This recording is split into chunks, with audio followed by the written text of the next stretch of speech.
Orang yang layak dijadikan sahabat. Ketahuilah, tidak setiap orang pantas untuk dijadikan sahabat. Nabi SAW bersabda, "Al-mar'u ala dini khalilihi falyanzur ahadukum man yukhalil." Sesungguhnya, seseorang berada pada agama temannya. Jadi, hendaklah kalian memperhatikan dengan siapa berteman. Ada beberapa hal yang harus diperhatikan ketika memutuskan untuk berteman dengan seseorang, yaitu berakal, berakhlak baik, tidak fasik, bukan ahli bid'ah, dan tidak tamak terhadap dunia. Berakal menjadi pertimbangan pertama karena akal merupakan modal utama. Amirul Mukminin Ali radhiyallahu anhu berkata, "Jangan bersahabat dengan orang yang bodoh, menjauhlah darinya." Banyak orang bodoh yang membuat si bijak hina karena pertemanannya. Seseorang dilihat berdasarkan orang yang dijadikan temannya. Dan sesuatu dengan sesuatu yang lain punya ukuran dan kesamaan.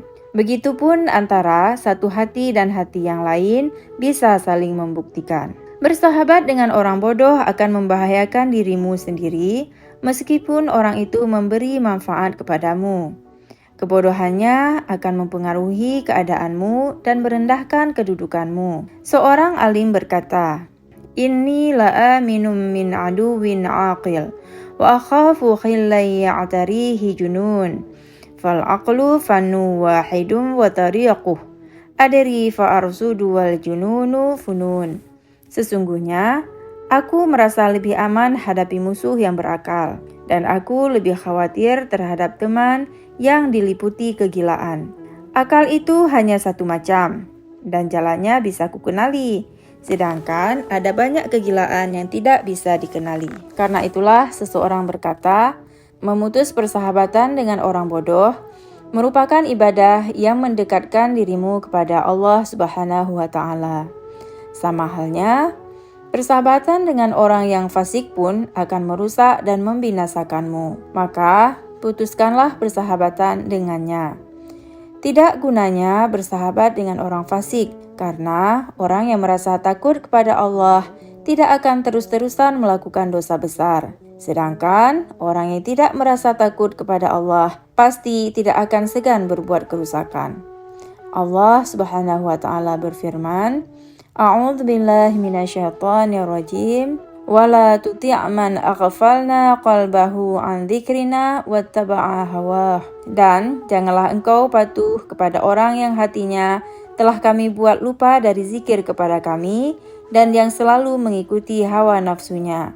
Quran Surah Al-Kahfi ayat 28. Seseorang akan mempengaruhi orang lain yang dekat dengannya. Ia juga akan meniru dan mengikuti karakter orang yang bersahabat dekat dengannya di waktu dan tempat yang tidak disadari. Selain orang bodoh dan fasik, kau juga harus menjauhi persahabatan dengan ahli bid'ah, karena ia akan membawamu pada kebinasaan. Dalam wasiatnya, Alqamah menjelaskan akhlak yang baik kepada anaknya. Ia berkata, "Wahai anakku, jika kau merasa butuh seseorang sebagai teman, maka bertemanlah dengan orang yang bisa menjagamu setelah kau berpisah darinya. Jika kau berteman dengannya, ia akan menghiasimu.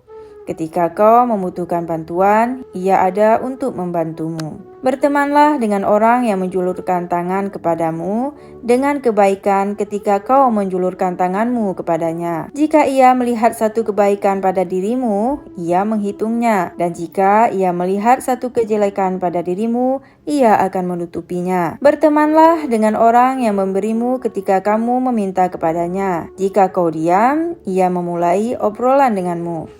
Dan jika kau tertimpa musibah, ia menghiburmu. Bertemanlah dengan orang yang membenarkan perkataanmu. Jika kalian menyelesaikan satu urusan, ia akan berunding denganmu. Dan jika kalian berbeda pendapat, ia akan mengalah. Ali bin Thalib radhiyallahu anhu juga berkata, "Inna akhakal haqqa man kana ma'ak, wa man yadurru nafsahu liyanfa'ak, wa man idza raibu zamanin sada'ak." syattata fihi syamlahu liyajma'ak. Orang yang benar-benar temanmu adalah orang yang selalu bersamamu dan orang yang berkorban untuk memberikan kebaikan kepadamu. Ketika kau diliputi keraguan, ia himpun kekuatan untuk mendukungmu. Di kalangan ulama salaf, ada yang kehilangan keluarga, saudara-saudara, dan anak-anaknya setelah ia mati. Sebelumnya, selama 40 tahun, ia selalu memenuhi kebutuhan mereka, selalu mendatangi mereka setiap hari, dan menafkahi mereka dengan hartanya. Sesungguhnya mereka hanya kehilangan ayah mereka dari sisi fisik. Bahkan, mereka melihat ada sesuatu pada sosok ayah mereka yang tidak ditemukan semasa ia masih hidup. Dan sebaiknya, orang yang akan dijadikan teman adalah orang yang wara sekaligus alim, agar bisa memberimu manfaat dengan ilmunya. Luqman berkata, "Hai anakku, bertemanlah dengan ulama dan tundukkan dirimu di hadapan mereka untuk menerima hikmah. Ingatlah, hati akan selalu hidup dengan hikmah, sebagaimana tanah yang mati akan hidup dengan air hujan."